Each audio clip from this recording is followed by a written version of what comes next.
Ride or die gods today, man. Ride or die gods. Perfect, man. Perfect. Tonight, man, we're going to get into some true mythology here, man. The divine rebels.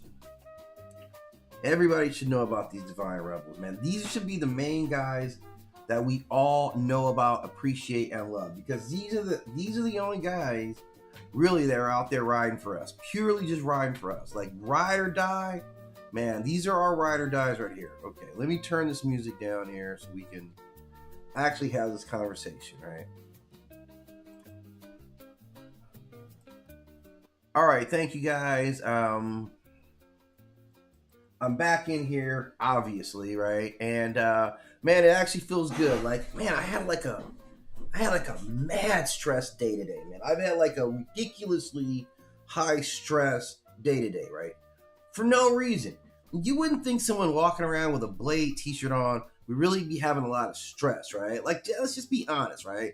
That's kind of the profile for us Bladies, right? Our Bladies, like, you roll around with a Blade t-shirt on, usually like everything's kind of chill, right? There's a reason that you're repping Blade, okay? So we're not typically prone for having particularly high stress day, right? I just had a total high stress day, like a real high stress day. And that's a crazy thing, because I was like, man, I still got to do my live. And I thought, man, I definitely want to go live. I want to connect because, like, it's feeling therapeutic. Like, this is kind of therapeutic. This is kind of a therapeutic place. And you got to think, man, how many places can you go where you can just talk nonstop and nobody checks you, right? Like, you know what I'm saying? Like, if you really got some stuff on your soul, like, you can get it out. At least I do. Right, I get it out, like, you know what I'm saying? Just like the energy, right? The energy gets to come out. I guess that's pure. I never really got it too much when people were saying that about energy, but yeah, I feel it. Like, so I had all this like angst energy, right? This like anxiety energy. So it's definitely cathartic, right? To get it out, to do MythLab, right? And like, so that's where MythLab becomes important, right? Because I get to get some stuff out while bringing some attention to some stuff we really need to be paying attention to right now, right? Like, I'm gonna talk to you about these dudes right here. These dudes right here, these cats is mad important, man. And like, none of you guys are doing a good job of showing these guys the level of love, respect, and honor that they deserve for the stuff they went through for you guys, right? These are the rebels for humanity. These are all guys who took on like divine powers for you, right? This is where we coming from. Like, these are the guys who like took it. Like, you're still getting punishment. Like, if you're Prometheus, you're still getting punished right now for sticking up for us, right? Like, this is, and we don't give these cats no holidays. We don't even like put them in comic books or no. Like, I guess Prometheus, we don't even free you in the comic books. We can't even write a new mythology where you get out of jail. That's how much we don't care about Prometheus. We can write new mythologies. I don't know if you guys realize that, but we can write new mythologies, and in the new mythologies, new stuff can happen. Like, we reinterpret, like, we be reinterpreting stuff all the time. We never reinterpret Prometheus getting out of jail. I don't know why that exists, right? When he was actually the homie, like the solid, man. Pay attention to what people do, not what they say, right? And that's where Prometheus kicks in and spins in. He is 100% that, and this is like the epitome of this rebel, right? The rebel is like, you give no F's, man. You give no fucks about it, right? Like, you're like, whatever, I'm not allowing it to happen, right? And like, so we see all these deities, and I'm gonna break them down. We have Prometheus, of course, who is the fire bringer, right? Like, these are rebels who, they broke rules of the gods themselves to elevate humanity, right? They represent a powerful archetype because this is progress for us that comes through defiance. Like, we are defiant, and so no, we're not having it. And these are the deities who represented that spirit of, we ain't having it, okay? So Prometheus, of course, is the fire bringer, right? Like, this is the bringer of fire. This is a classic example of the rebel benefactor. Like, he is clearly going after it with us. He steals fire from the gods and gives it to human. And you all know how much we need fire. Like, I'm not going to play with you guys right now. When the last time you played with some fire, when the last time you used some fire was probably today, okay? Like, probably today, something in your daily life required fire. It's one of the oldest technologies that we've ever had, and we still need it right now, right? So this fire is the gift that keeps on giving. like we love fire, right? We do. Like, let's be honest, we love fire. Like, you know, we love fire. Some of us love fire a little bit too much, but overall, like, we fear fire, but like, man, we are glad when fire is around. Like, when you need fire, fire's right there for you, right? Like, fire's kind of your boy, right? You can count on fire to burn you up if you start tripping. Fire keeps you humble, right? But you need fire.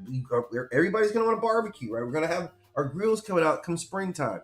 This is what Prometheus gave you, right? This is technology. This is civilization. This is advancements. It is independence from the God that he was hooking you up, right? And here's the thing, guys. Here's the thing. This is one of my sacred oaths.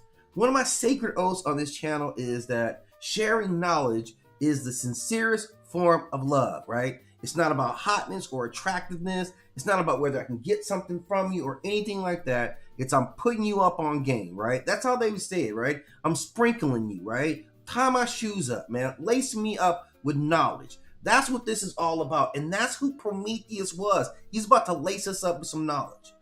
And then there's Māui right in the middle. And he's one of these tricksters. You can see this guy smiling. He's happy about stuff. He's happy about stuff. And we're going to tell you why he's so happy about stuff. Because he's not just the trickster, right? He's also a cultural hero across like Polynesian traditions, okay? He performs feats that reshaped reality for whose benefit? Yeah, ours, right? He slows the sun down because the sun, you know, look, back in the day, the sun was tripping, right? We all know the sun was just like tripping. And he grabbed the sun and like handled that business. Like, look, stop going across the sky so goddamn fast. There's children in this neighborhood, right? And we're going to talk about all the stuff that he goes through for us. And then of course there's Enki, right? And Enki's like, man, right? I gotta give it up to Enki, man. This is a true ride or die. Like Enki rode for us, man. In the face of massive power, Enki rode for us, man. Like he set it down. And Enki was like, no, this is my dudes here, man. You're not gonna release the flood on them, right? I'm sorry, I just get really touched when I realize somebody would ride and die for us that strongly, and we don't like I know like Saint Nicholas and all that stuff, right? But damn, right? Like who really gave us more, right? Who's really giving us more than Prometheus and Enki, right? Māui, who really put their lives on the line for us, right? These are the guys who have been ride or die with mankind forever. So you know what, guys? We should kind of speak their names, right? We should at least acknowledge who they are, right? Like, so Prometheus will go in and we're going to talk about him a little bit. We're going to talk about, this is a deity, he gave us fire and knowledge, and it cost him eternal punishment. I don't know if you guys know what eternal is, but it's a long ass time. It is a lot longer than you want to do, right? It's forever, right? It's forever. Like really, it's not even forever. It's just ever. It's not forever at this point. It's ever. It's crossed over into it is ever. Eternal means ever, right? Do you understand how much more significant it is that your jail sentence is ever, right? I mean, that's something that you can't, like psychologically, it would 100% break you down. And I'm sure it does, right? Pushing a rock up a hill forever. Fucking forever. It's not even just sitting there forever, right? It's not even sitting there just thinking about, man, that was messed up what I did. Forever or ever. I got to do physical labor forever that has no meaning. They took meaning away from his existence. You are purposeless now. You are fruitless now. Like that is ultimately, like that is a very harsh thing to put down on a being for bringing us some knowledge, like telling us like, that's what he did. And for that, man, completely stricken down, right? Enki, all right, Māui is sun, fire, islands. And like they didn't give us any place for us to live. We're going to talk about this, how he creates islands, because they didn't want us to live anywhere. The ocean didn't want us to live anywhere. Nowhere. Everywhere that we were at, the ocean was like, rah, that's mine, right? And he's like, no. Yeah, we're going to get into it, but this guy, we exist because of this guy, right? And then Enki. Like Enki's all about survival of our civilization, because it wasn't getting ready to happen if you talk to all the other deities, right? And that's a really scary story that gets repeated a lot. Like we're not even aware all the time somebody was getting ready to kill us. So this is it right here. All these guys went against the grain, against other gods, purely for our sake. And an honorable mention to Quetzalcoatl, right? Because you also did it too, homie. Like Quetzalcoatl, you went down to the underworlds. He has to get an honorable mention, right? And maybe I'll do another one with some other rebels. But you went down to the underworld and gathered up a bunch of broken bones to make us, so that we could be here today. So we could do stuff like doing MythLab, right? And NBA. Thank you for all that stuff. We definitely appreciate you, man. Like, you are, like, we so appreciative of it, okay? So let's talk about the core of these deities here. Like, why we really got to know these guys, and maybe we can do a better job of being friends to them, right? Maybe if we understand what was going on here, we'll be a better job for a better friend for them, right? Because like, we're the ones lacking in this relationship. It's not them, right? This is a one-sided friendship, and you're the busted side, okay? It take, you know, if you've ever been on like a you know, what do they call it, like a seesaw, we both get to go, okay? We both get to reach for the sky. That's how it works. When it's only you going up the seesaw, getting divine favor, right? Then I'm not getting to rise up, right? And that's what we did with the homie Prometheus. And we owe this man a debt, right? And it's time we pay due. It's time we kick in. It's literally time that we kick in. And I want to start the chart because he is the fire bringer. We talked about how much we love fire. We all love fire. We all can't imagine a world where there's no fire. Let fire go away. Let fire go away right now and see how much it affects your life, right? Let us lose fire. I know a lot of people's daily routines are going to start changing pretty soon. I know a lot of cultural things you guys do are going to go away overnight if you let fire go away. So you better be glad this man gave you fire. And like, the Zeus didn't want us to have fire. Let's just be real about that, man. I don't know, like you realize it gets cold, right, Zeus? I'm sure we don't all live in Mount Olympus, right, and eat ambrosia all damn day long. We don't live on ambrosia and nectar. We live right down here, right? We live in the Fifth Ward. Like, we live in other spaces where sometimes it's gonna be cold, and we're not divine beings, so we need fire to keep us warm, right? We want to eat meat that isn't riddled with, parasites. So we burn them off. We fire. We hook. We don't want to eat raw meat. Like, we need fire. Like, I mean, like, is fire not as just fundamental as like water? Like, it's air, water, fire, right? You know what I'm saying? Like, think about what Zeus was doing. Like, the elements that we need, it's air, fire, and water, and earth. That's our world. Essentially, those are the elements of our world. Zeus said, I don't want you to have one of the elements of your world. This is like Cohagen. Remember in the Schwarzenegger flick when they're on Mars and Cohagen cut off the air? You see what happens when you cut off our air? Fire is essential to us like that too. We need fire, okay? So it was nonsensical that Zeus didn't want us to have fire. But that wasn't it, right? That wasn't it. So what he also gave us was, he's also associated with like forethought.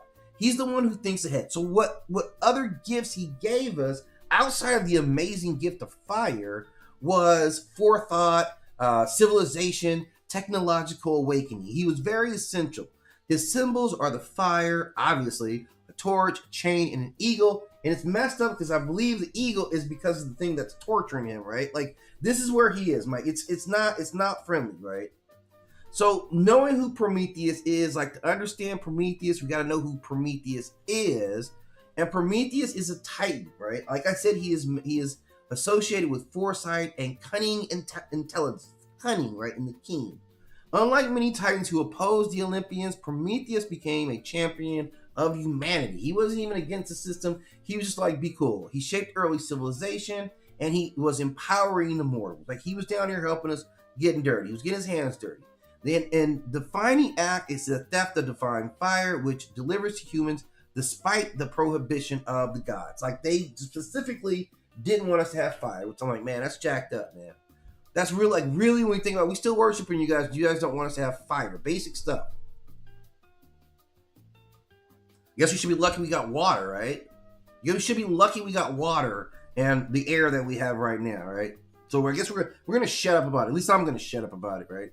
We got water and air. I'm gonna shut up. And earth. Thank you, great one. Thank you, Zeus. All right, thank you so much. Okay.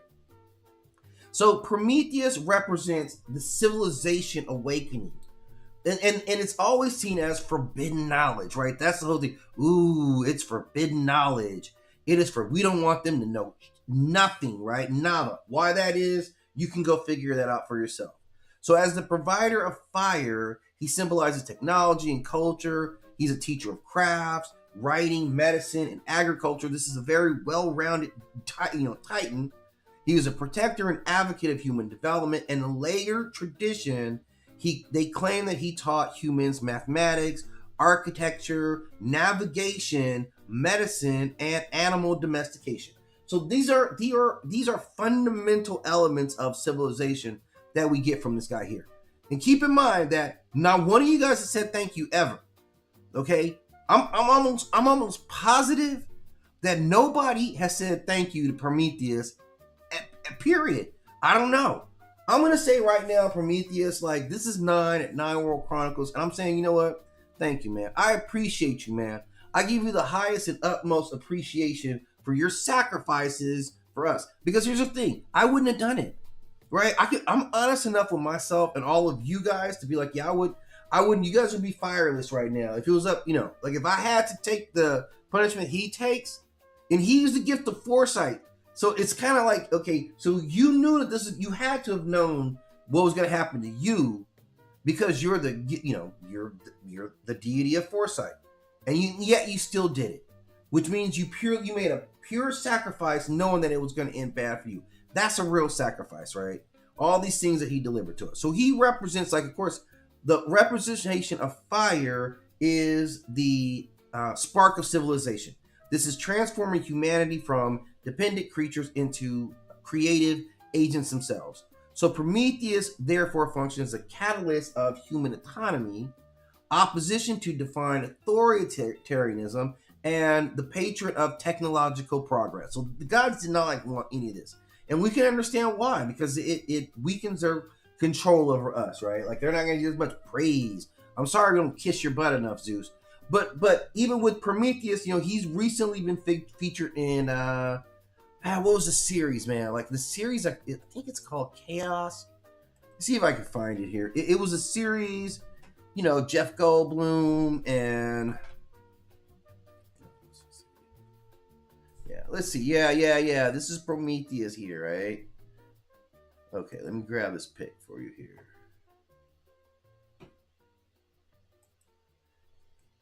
Oh man, who's this actor too? I know this dude from something. But Prometheus, like, so his story is still, it's part of the Greek narrative, the Greek entire story. That's how important he is. So as long as we're talking Greek stories, we're always going to hear about Prometheus, because he's important in a lot of this, and this is from the series Chaos, where you see he's still chained up, right? This is the irony that Zeus is such a man. Like, come on, Zeus, man. Like, it's insane. Thousands of years have gone by, and you still got homie chained up on here for what? And the crazy thing about it is, like, Zeus kind of talks to him like they're friends. You know what I'm saying? Like, they're friendly with each other.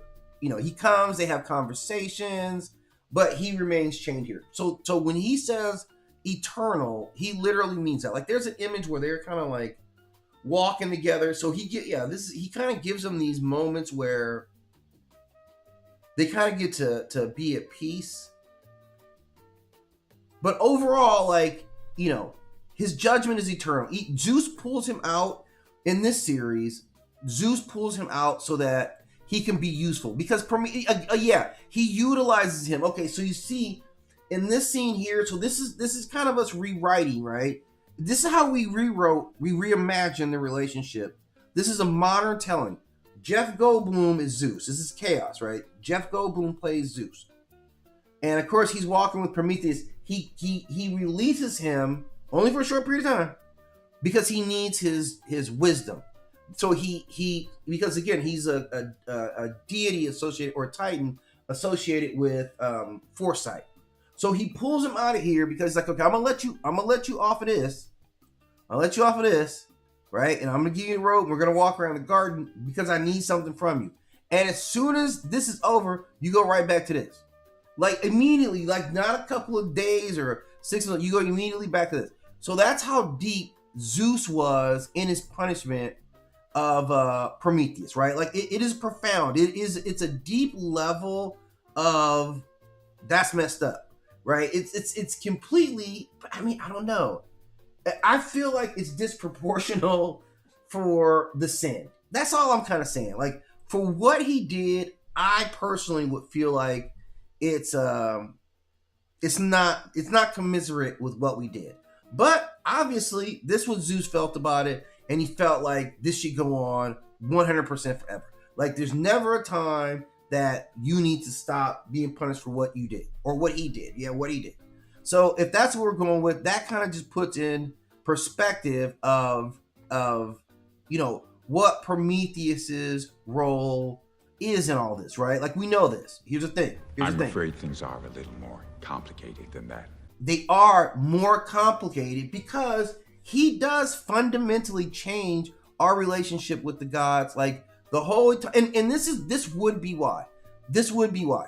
He's a Titan, right? I don't know if you guys ever heard of this little thing called the Titanomachy, right? But it was a big thing way back in the day in Greek mythology, right? It's one of the best fights of all time. This is one of the best fights of all time. Like here it was, okay? All right. It's a young emerging Zeus. Now, he's just survived being consumed by his father, right? So what he does is his mother is like, yeah, I'm tired of him eating all my kids. And she gives him a stone instead of Zeus. Because before that, he was eating everybody. Poseidon ate him, right? Hera ate her, right? Hermes ate everybody was sitting in his belly. And his mom was like, okay, well, this is over. And she frees Zeus, and Zeus attacks him and frees his brothers and his sisters. Now you have all the Olympian pantheon. And they're like, yeah, F you, Pops, we're about to battle. So they get ready, their army, and they go down, and they get some weapons. Like they go down and talk to the Cyclops. I don't know if you guys know you can get weapons from the Cyclops. They're going to cost you a little bit, but if you can get down there, they'll make some divine weapons for you, okay? So they get their weapons. Meanwhile, their Pops, Cronus, is like, yeah, F these kids, man. Hey, let's ride. Like, he basically went to all the Titans and was like, yeah, these kids are acting up. And everybody, all the Titans were like 100% like, yeah. Because I'm about that life. All of them were like, I'm about that life, right? They were. All the Titans were about that life. But Prometheus was not about that life. He didn't go about that life. He wasn't the Lord. So when it all went down and, the battle went down, obviously the Olympians won. Prometheus was not an opponent. He wasn't seen in that same light. He didn't fight, right? In that way. But he stayed kind of like, yeah, I'm going to get you when I can. And by loosening the control that the gods had over humanity was fundamental. This was their worship system, right? And we understand like how much their worship system matters in their survival. At least in later mythology. You see, like, when we stop worshiping them, that's when they get weak. So that being at the core of it, right, kind of sounds Matrix-like, huh? It's like the Matrix, right? They got to suck power out of us, right? It's kind of an interesting thing. Like we're in the Matrix. We're still the battery for them, except it's prayer and worship and ambrosia. Like I'm telling you guys, they do not get enough of ambrosia, which I can't tolerate. Anyway, so this character really figures into like revealing a lot of the fears of the Greek pantheon. Like what they really feared was losing that control. This is a figure who appears way back. We're talking 800 BCE, the first story, like during the classic period. He's featured in lots of literature. And here's the thing: he is honored in Athens. Okay, so I'm wrong. Somebody has said thank you. I stand corrected. I'll take that one, man. I 100% will take that L, and I'm glad to take that L to know that somebody is out there actively doing the business of giving this man the props that he deserves, right? So he's honored in this festival in Athens of the Promethea festival, right? Where they had torch races. I'm sure he loved that. Right? That's directly him right there. They had athletic competitions and they had ceremonial fire processions. And fires carried through the street symbolize the transmission of divine knowledge to humanity. That's a very important thing. This guy running, he's bringing that spark of knowledge to you guys. I'm bringing it to you. I love that whole imagery and concept. Now, he is also heavily associated with like craft guilds, metal workers, like intellectual circles. He's all about that. And from the theological perspective, he represents forethought over authority, innovation through defiance, the moral cost of knowledge. Like, he pays a high cost for sharing knowledge. And once again, like I said, sharing knowledge is the sincerest form of love. Like, that's ultimate I love you in my estimation, right? My estimation, that's the ultimate I love you. And that's what he gave us here. His punishment reflects the actual danger of challenging that divine order. So this is important. While I might feel that this punishment is completely out of line, this is utterly ridiculous. An eternal punishment for this, giving us some fire and a little bit of knowledge. But if you're looking at it from the perspective of Zeus, it is to that magnitude. This is that level of challenge that condemns, that's worthy of me condemning you to a divine torment, right? An eagle eats his liver every single day while he remains chained to this mountain. You imagine that, getting your liver eaten out every day? Like, the pain of that, like just the pain of like a sharp divine eagle. You see the eagles in the back.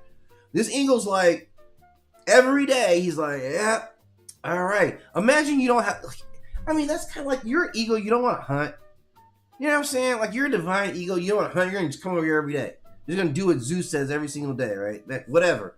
That's real freedom right there. But that's what he does. Every single day, he's like, yep, it's about that time. And you set in to devour this guy's liver. But of course, I don't die, right? This is where it gets sick. I don't die because my liver regenerates every single night. So this is perpetual suffering. This is suffering for all time. A very acutely painful, insidious type of torture, which, like, that's starting to say a lot about you, Zeus. Like, it really is telling me a lot about you. Or this verse, I know there's many faces of Zeus, and this one ain't got a good look on it, right? So this is kind of like the paradox of civilization. Progress is often born from rebellion. That's something that we're kind of intricately tied to, and we're increasingly aware of that.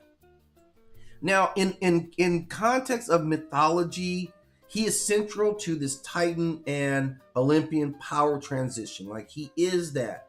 He stayed like, yeah, I'm cool, but then he stuck you guys the first chance he get. So this is important myths of deceptions of Zeus during sacrificial divisions, theft of fire, creation of shaping mankind. So all these stories are kind of central to this Titan and Olympian. You know, you gotta imagine, man, it's mad friction, man. We used to run this company, man.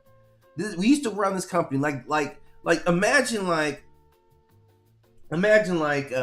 you're working at Wayland Industries, right? You're working at Wayland Industries before it was Wayland Yutani, right? Remember, it was right before it was Wayland Yutani, it was just Wayland. And then Yutani just took over, right?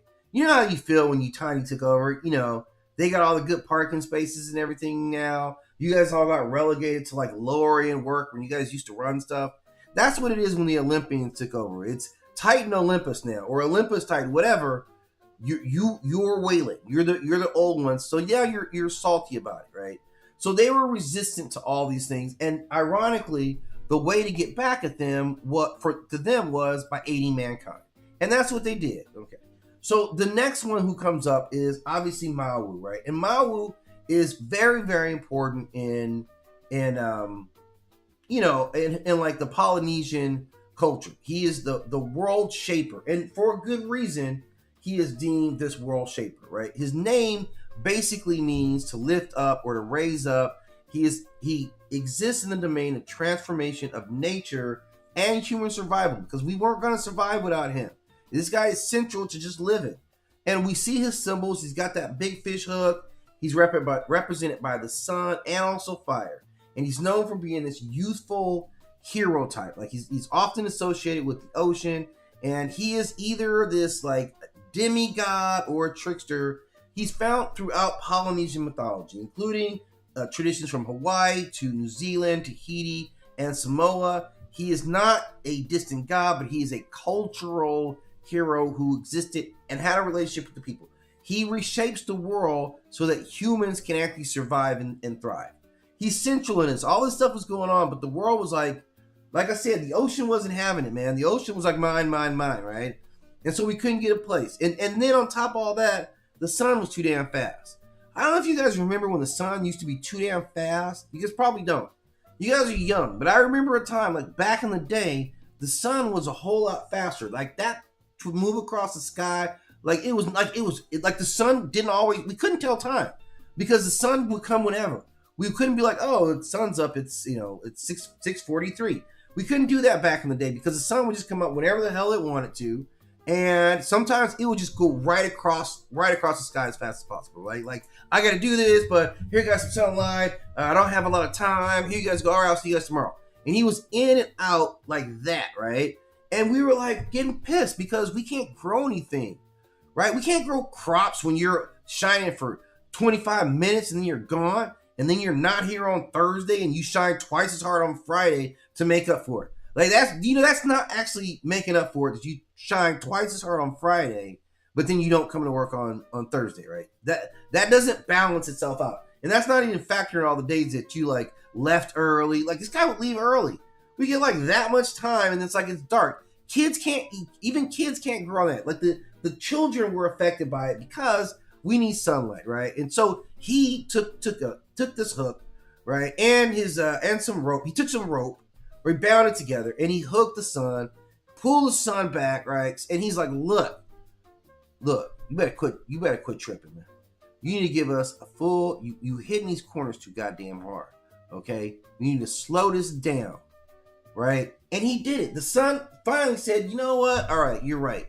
I'm hitting these corners too goddamn hard. So I'm going to slow it down so that we can all get full days. And ever since then, we've been able to grow stuff. That's what we do. We've been able to grow stuff all because of this guy, right? Now, he's primarily, like, this guy talking about internationally known, locally respected, right? This guy's obviously known throughout, like I said, Hawaiian Islands, New Zealand, Tahiti. And because, Polynesians, this was a oral tradition culture that their myths evolved over centuries. So, and in some traditions, they change slightly, but we still understand that they're blending a clever hero who bends the cosmic rules. That's kind of the ultimate thing, and kind of culturally, kind of a thankfulness for the deities who allowed them to exist. It's very powerful. So this existed in their oral stories about this legendary hero, through chants, through navigation lores, and his feats reinforce survival knowledge in the islands, fishing, navigation. Just being aware of your environment is what we get from him. He represents human cleverness to overcome natural limits. It's the power of bold experimentation and heroic failure as part of the cosmic struggle. So he does everything, and ultimately we're at the thanking of him. He's still actively worshipped in his culture, very much so. I'm glad that he's getting the love and honor and proper that he deserves, because without this guy right here, man, it's bad for us, man. It's bad business right here. But he allowed us to exist. I'm thankful for that. I'm appreciating you, homie. So I'm gonna give you that love. Now another one, man. This is near and dear to my heart right here, man. This dude has come through us for so many times, man. I'm telling you right here. Yeah, this dude right here, Enki, man. Enki, man. Enki is like the protector of humanity. That was his nickname.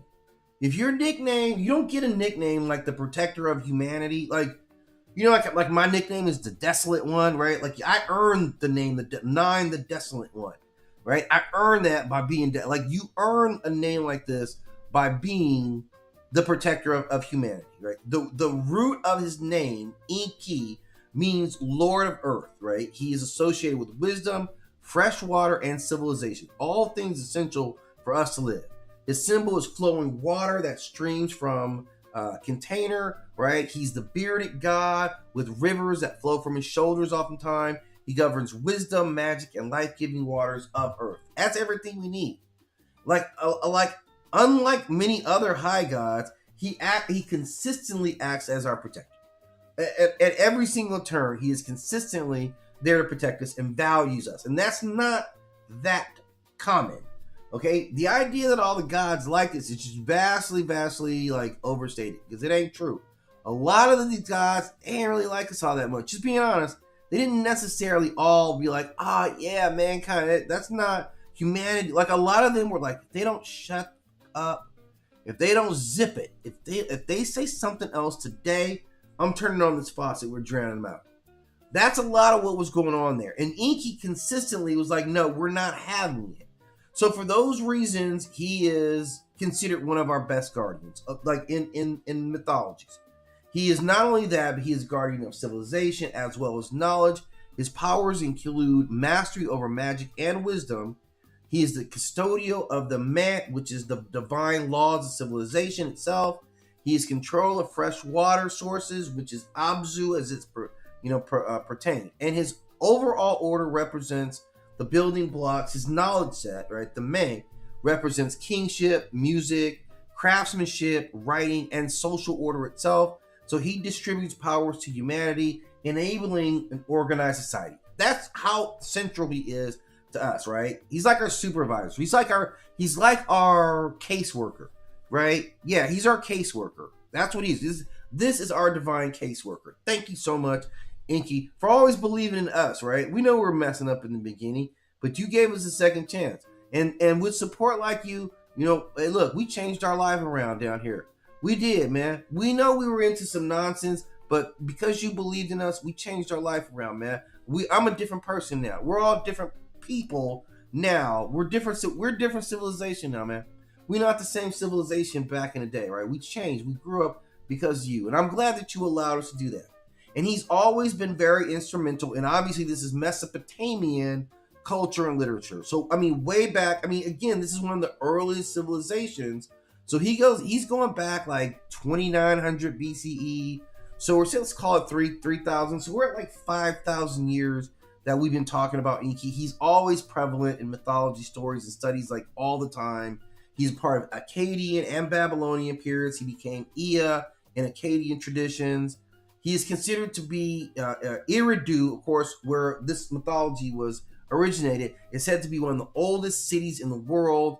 And this kind of reinforces his role. Like he's OG. Like his status is like, yeah, you're massively cemented, right? Like you don't need anybody's like you got it, man. Like absolutely. Like you can never lose your card in the streets, effectively.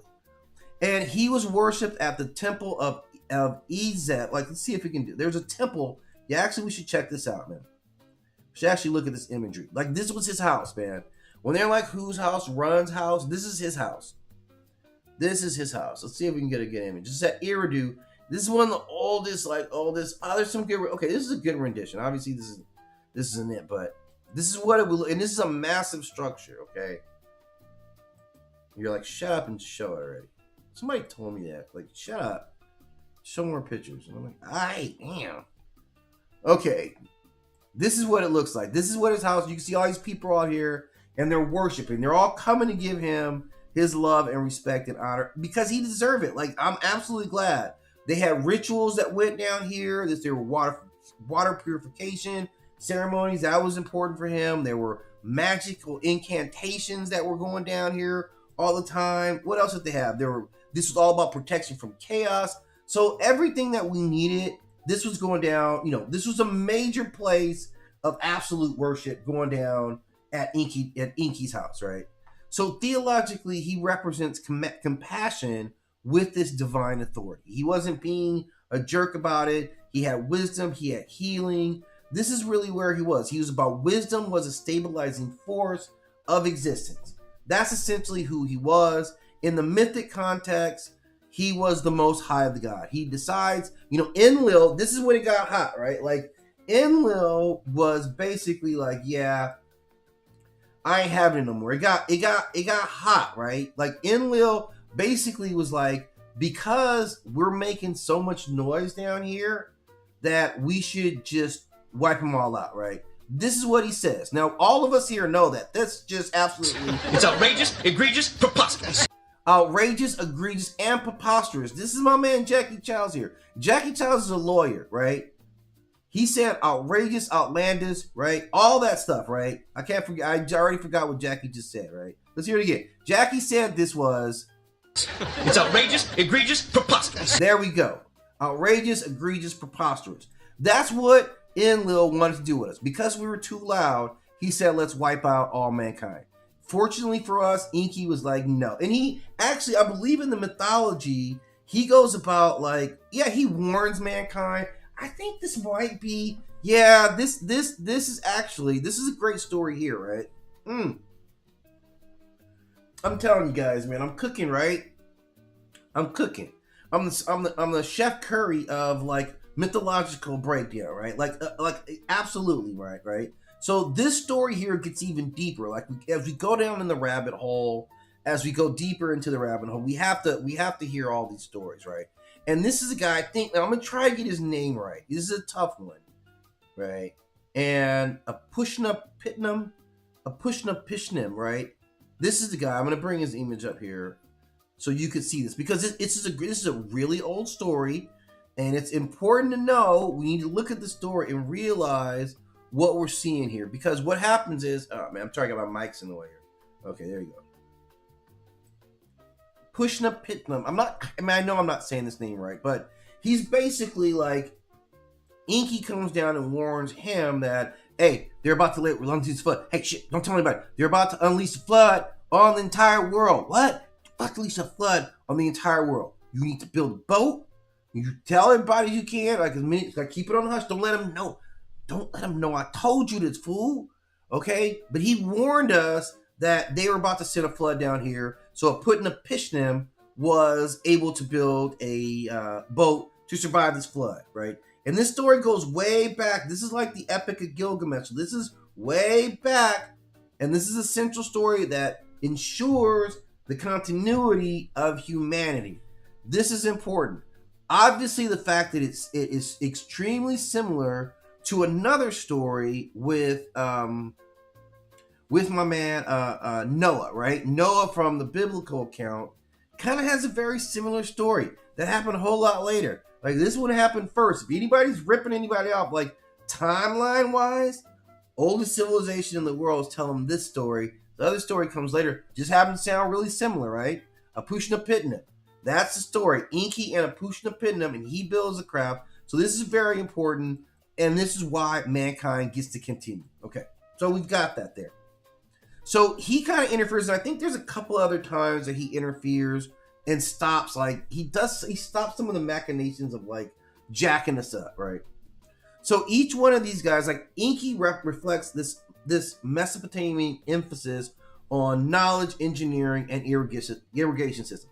He represents the idea that civilization survives through wisdom and compassion, not merely power. And that's why I with you, man. That's why I mess with you, man. This is why I mess with you, and I don't mess with Enlil.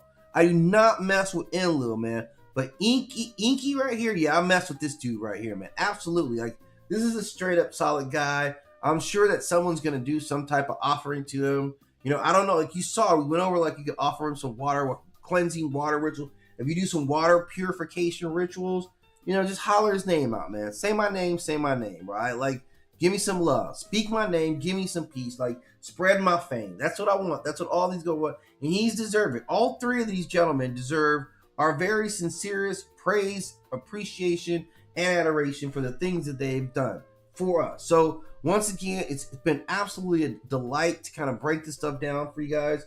Anytime you guys want to jump on in I know this is a new, like, I've been here for a while, but I haven't been doing this, so I know it's kind of new. And I got banned for a while. Like, let's be real, man. Like, you know, I was in jail, right? So, you know, I had to turn my life around, man. I had to get locked up, right? YouTube, you know, put me in jail, and I had to do my time, right? I had to do that time, man, by myself, right? Like, on lockdown by myself in YouTube jail. And I did my time, man. Like, I paid my debt to society. And when I got out, I said, you know, I'm going to turn my life around, man. I went to the parole board and I said, I'm a new man. Like, I'm a changed man, YouTube. And I'm here now to continue what I said I was going to do. I'm not talking nothing crazy anymore, but I'm spreading some real, like, solid conversation. So jump in whenever you guys choose to. I'm always here for your mythological query. Once again, my name is Nine the creator. I'm here at Nine Wolf Chronicles.